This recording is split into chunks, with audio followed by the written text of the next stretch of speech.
If you watch my channel, you know I'm always trying to bring value to the customer. Unfortunately, that crazy deal with the 650 watt best for light in my grower's buy guide is no longer available. And since then, I've been looking for a replacement. I think I found one, but fair warning, I'm still growing with it. And when I'm done, a link will be active on the top right. Anyhow, the price of this light is crazy. $280 shipped.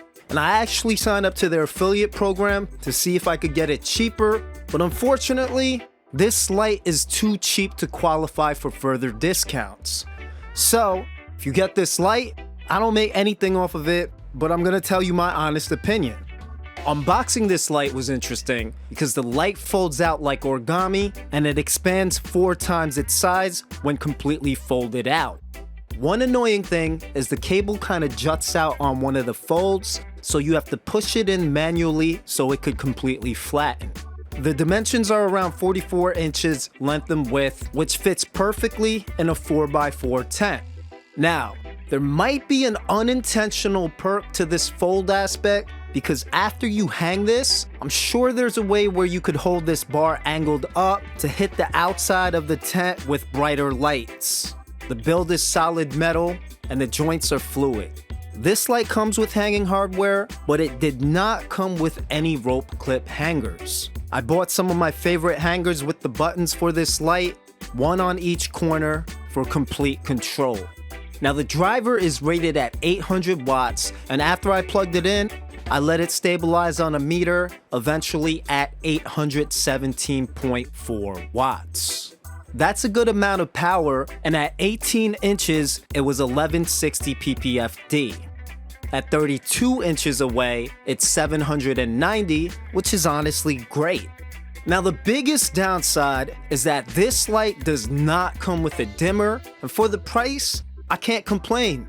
I ended up buying this GLC dimmer for 200 bucks just to test this out, but honestly, there's alternatives that are less. AC Infinity has this controller for 70 bucks on eBay, but you still have to get the RJ11 adapter, which is around 12 bucks on Amazon. Links to everything is in the description.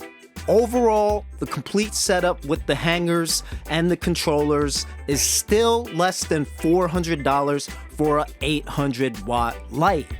Now the spectrum is ideal. The best grows I've ever had a combination of 3000K lights, 5000K lights, and Osram infrared lights. The main reason why it's so much cheaper is that it has SAN-on LEDs and not Samsung's.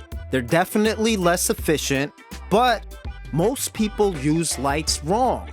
You don't want to run LED grow lights at 100%, and the only 2 measurements that matter are gonna be shown for this light right now. The first thing I'm gonna do is set my light 16 inches away from the floor.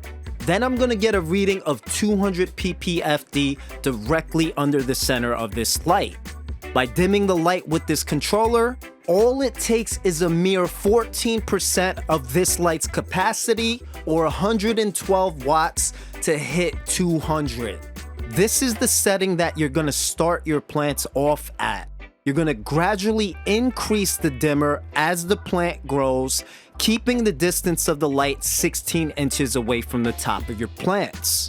You'll eventually cap out on your settings at week 3 to 7 in bloom with this second measurement, which is the average of 800 ppfd 16 inches away from the floor.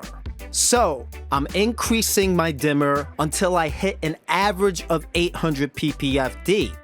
For this light, that's 68%, or only 544 watts, which gave me 911 ppfd in the center and 610 average on the outside of the light. So 544 watts to fully power a 4x4 tent is pretty damn efficient.